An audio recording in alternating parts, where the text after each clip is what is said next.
Perkenalkan, nama saya Muhammad Faizal, NIM 19080310-2002. Nama saya Alfiana Nurfisa Febriana dengan NIM 190803102048. Ya, Vivi Alinda Sulaiman, NIM 1908031031020034. Narisa dengan NIM 198030202063. Perkenalkan, nama saya Triavandi Pramana Indiarto dengan NIM 1908031020067. Hai, di sini saya akan menjelaskan definisi perencanaan. Perencanaan mengkaji strategi dan taktik perusahaan. Perencanaan sistem harus sejalan dengan tujuan atau goal perusahaan yang sudah dibuat, sehingga harus dapat mendukung kegiatan organisasi secara keseluruhan untuk mencapai kesuksesan mengidentifikasi proyek-proyek perencanaan sistem dalam melibatkan beberapa proyek-proyek sistem informasi yang harus dikembangkan. Contoh subsistem dari informasi tersebut adalah: yang pertama, pengendalian penjualan; yang kedua, pengendalian distribusi; yang ketiga, pengendalian produksi; yang keempat, pengendalian persediaan; dan kelima, pengendalian keuangan. Perencanaan sendiri atau perencanaan sistem menurut beberapa ahli itu terdapat 3 ahli yang kita ambil. Yang pertama, menurut Meda, perencanaan sistem merupakan tahap awal seleksi penyangkutan sistem yang digunakan selama ini, digunakan untuk menetapkan kelayakan proyek dan menentukan perkiraan awal biaya, laba, dan variabel yang mengikatkan kinerja manajemen. Yang kedua, Lanju Mudi, yaitu berpendapat perencanaan sistem informasi merupakan suatu kegiatan yang memiliki tujuan untuk membuat sistem baru yang dapat menyelesaikan masalah yang dihadapi perusahaan. Yang terakhir, Boda dan Hopwood, yaitu berpendapat perencanaan sistem melibatkan subsistem perlu diperhatikan dalam pengembangannya, karena sebuah perencanaan sistem adalah evaluasi jangka panjang yang akan digunakan oleh perusahaan. Berikutnya saya akan menjelaskan siapa yang merencanakan sistem tersebut. Yang pertama, yaitu manajemen puncak. Kenapa manajemen puncak? Karena kebijakan untuk mengembangkan sistem informasi dilakukan oleh manajemen puncak, karena manajemen menginginkan untuk meraih kesepakatan yang tidak dapat diraih oleh sistem yang lama, atau karena sistem yang lama masih mempunyai kelemahan-kelemahan yang perlu diperbaiki, misalnya meningkatkan produktivitas perusahaan, efektivitas produksi, dan pelayanan. Yang kedua, manajemen puncak sangat berperan dalam perencanaan sistem.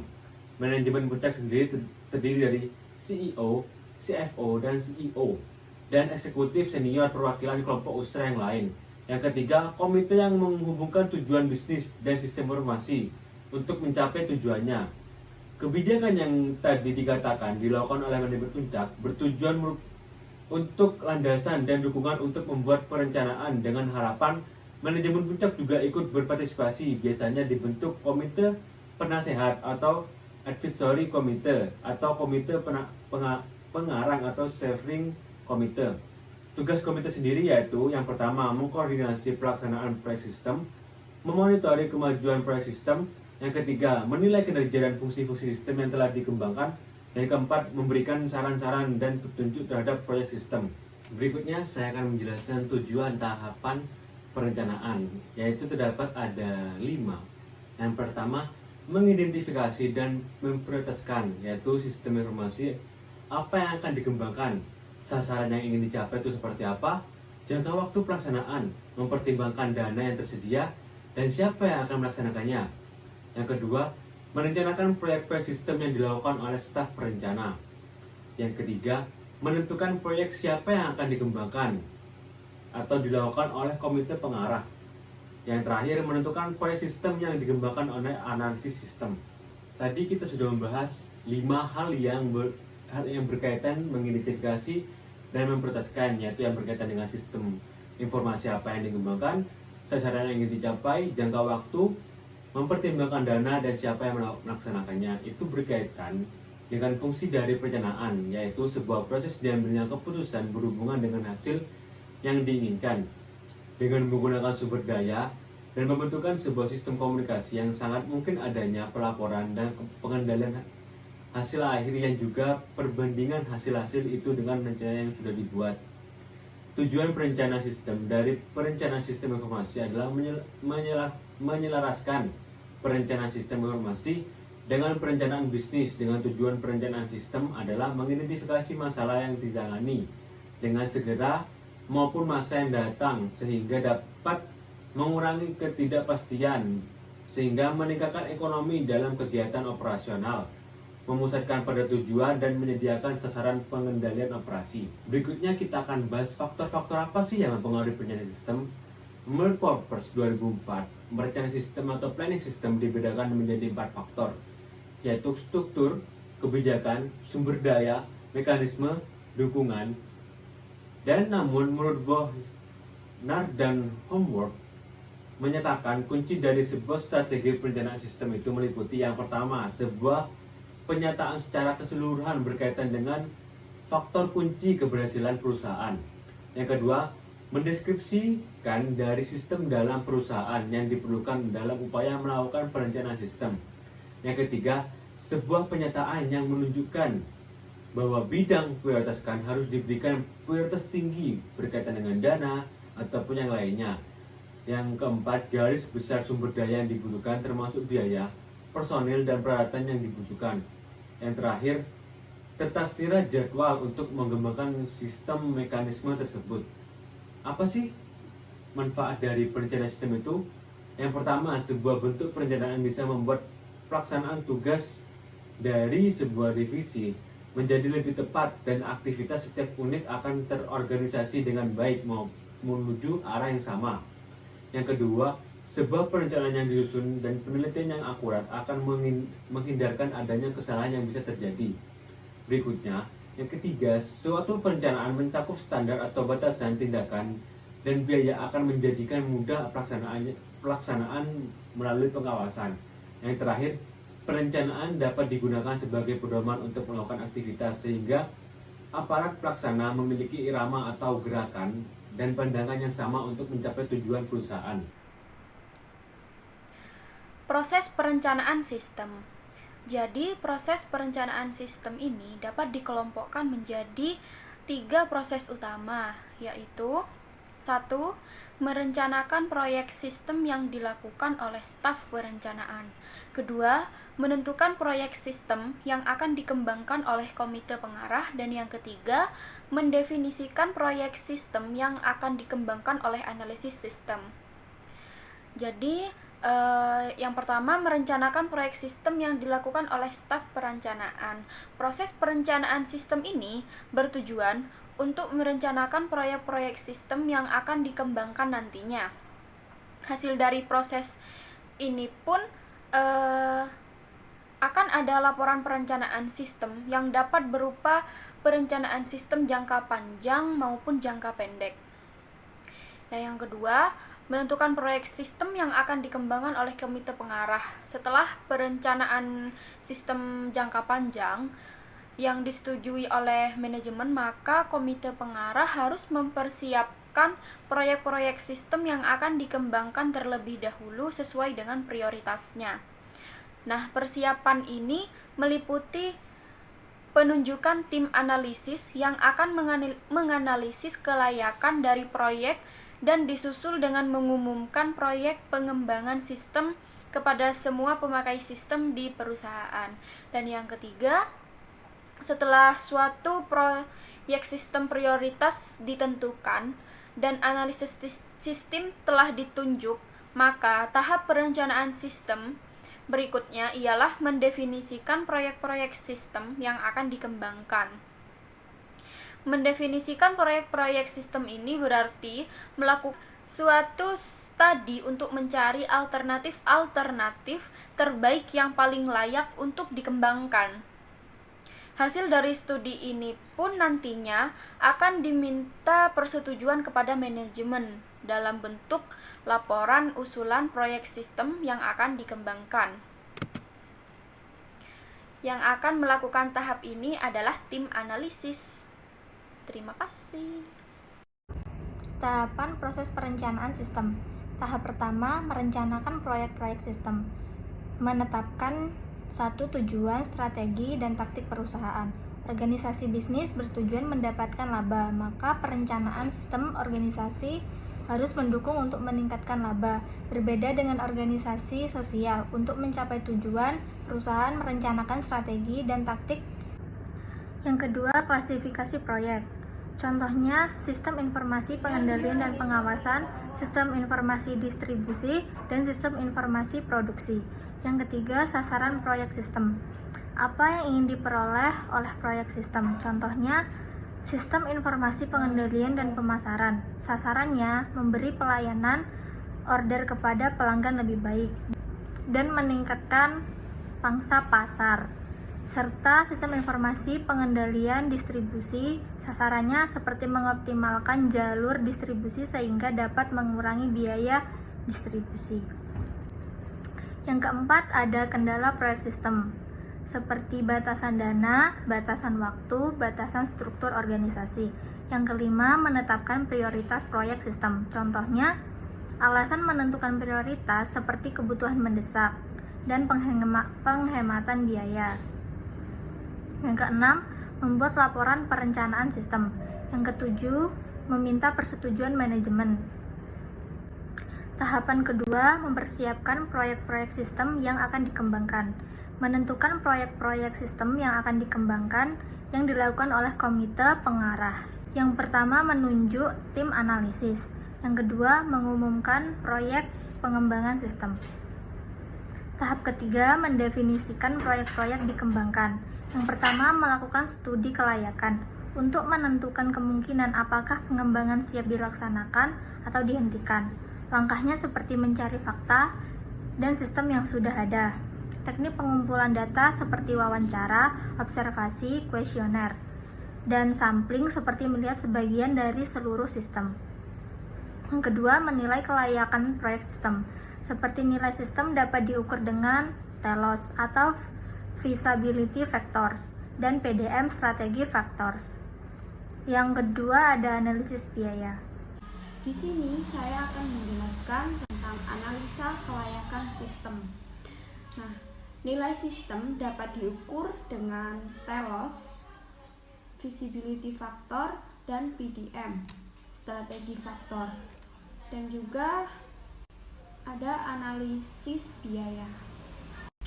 Analisis sistem adalah penguraian dari suatu sistem informasi yang utuh ke dalam bagian-bagian komponennya dengan maksud untuk mengidentifikasikan dan mengevaluasi permasalahan, kesempatan, hambatan yang terjadi, dan kebutuhan yang diharapkan sehingga dapat diusulkan perbaikannya. Langkah-langkah analisis sistem. Yang pertama, mengidentifikasi masalah. Nah, mengidentifikasi masalah ini mengidentifikasi penyebab masalah. Analisis sistem ini mengidentifikasi solusi dari masalah. Analisis kebutuhan, mengidentifikasi data pada proses apa yang dibutuhkan pada sistem baru, yang kemudian menentukan kebutuhan fungsional dan non-fungsional sistem baru. Kemudian ada laporan atau report. Hasil dari analisis sistem ada yang dapat menggambarkan sistem yang telah dipelajari dan diketahui bentuk permasalahannya serta rancangan sistem baru yang akan dibuat atau dikembangkan. Nah, TELOS ini singkatan dari Technical, Economic, Legal, Operational Schedule.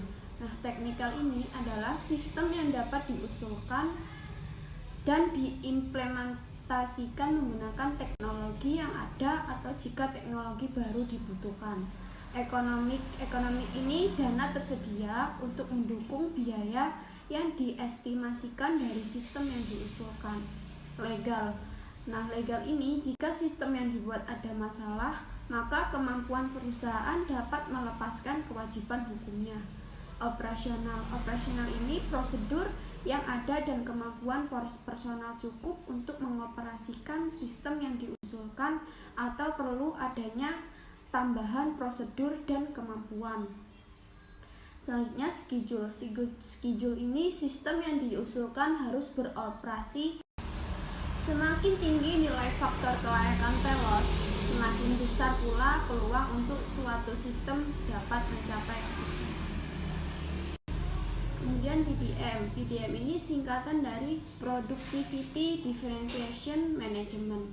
Nah, productivity pengukuran jumlah output yang dihasilkan input. Tujuannya untuk mengurangi biaya tambahan yang tidak bernilai.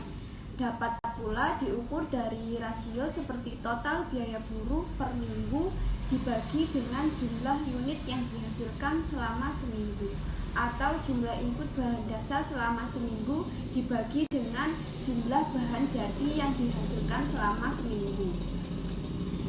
Differentiation. Nah, differentiation ini pengukuran seberapa baik sebuah perusahaan dapat menawarkan hasil produk atau jasa yang berbeda sama sekali dengan perusahaan saingan. Diferensiasi atau pembedaan dicapai melalui kenaikan kualitas, variasi, penanganan khusus, pelayanan yang lebih cepat, biaya rendah, harga, dan lain-lain. Kemudian manajemen. Manajemen ini pengukuran seberapa baik sistem informasi menyediakan informasi untuk membantu manajer dalam perencanaan, pengontrolan, dan pengambilan keputusan. Tersedianya laporan tentang efisiensi produksi setiap harinya dibanding setiap bulannya, atau pengubahan cetakan komputer ke gambaran grafik yang berarti dapat memperbaiki faktor strategi manajemen. Selanjutnya, sebelum dilakukan pengamatan terhadap proses bisnis, untuk memahaminya dengan baik, diperlukan tahapan penentuan kebutuhan. Tahapan ini diperlukan agar rancangan sistem informasi manufaktur yang dibuat sesuai dengan kebutuhan para pengambil keputusan yang menggunakannya. Pengembangan sistem informasi akan menjadi bermanfaat jika menjadi bagian dari strategi perbaikan performansi sistem. Pengembangan sistem informasi yang hanya sekedar mengikuti mode seringkali tidak menghasilkan apa-apa. Bahkan banyak yang menjadi pemborosan. Kerangka perbaikan performansi sistem atau manufaktur misalnya harus menjadi dasar pengembangan sistem informasi. Apapun metode pengembangan yang dipakai, proses pengembangan seharusnya diawali dengan timbulnya pengembangan seharusnya diawali dengan timbulnya masalah atau problem, kesempatan atau opportunity, atau adanya suatu arah pengembangan baru atau direaktif. Problem, situasi yang tidak diharapkan yang membuat organisasi tidak dapat sepenuhnya mencapai tujuan atau saran, suspended dan anticipate. Opportunity, kesempatan untuk memperbaiki performansi organisasi walaupun tidak ada masalah. Direktif, keperluan baru yang dituntut oleh manajemen, pemerintah, atau faktor eksternal lain. Lalu kebutuhan, atau disebut juga sistem rekrutmen atau business recruitment, adalah uraian yang jelas tentang keperluan atau needs dan keinginan atau desires untuk sebuah keperluan atau needs dan keinginan desires untuk sebuah informan. Uraian tersebut dapat dalam bentuk fungsi, fitur, dan batasan. Terdapat dua macam kebutuhan. Yang pertama, fungsional requirement. Fungsi atau fitur yang harus ada dalam sistem informasi untuk memenuhi kebutuhan bisnis dan diterima oleh pemakai atau user. Misal, sistem harus bisa menghitung jumlah penjualan per bulan, per wilayah penjualan, atau non-fungsional requirement. Uraian fitur, karakter, dan atribut sistem yang membatasi usulan solusi. Jenis kebutuhan fungsional. Kebutuhan fungsional pada dasarnya dapat dikelompokkan atas. Yang pertama, user interface requirement. Kebutuhan sistem akan input-output yang didukung sistem informasi. Yang kedua, proses requirement. Spesifikasi kebutuhan pemrosesan yang diperlukan untuk melakukan semua aktivitas yang terlibat dalam transformasi input menjadi output. Storage requirement, pengorganisasian isi dan ukuran basis data dan prosedur untuk perawatannya. Control requirement, isu terkait dengan akurasi, validasi, keselamatan, keamanan, dan adaptabilitas. Proses perumusan kebutuhan secara garis besar. Proses perumusan kebutuhan adalah identifikasi dan analisis masalah, identifikasi kebutuhan, analisis dan dokumentasi kebutuhan, pengelola kebutuhan. Metode yang dapat digunakan untuk identifikasi kebutuhan adalah metode dokumen, formulir dan basis data yang ada, riset dan kunjungan langsung, observasi tempat kerja, kuesioner, wawancara, prototyping, dan joint requirement planning.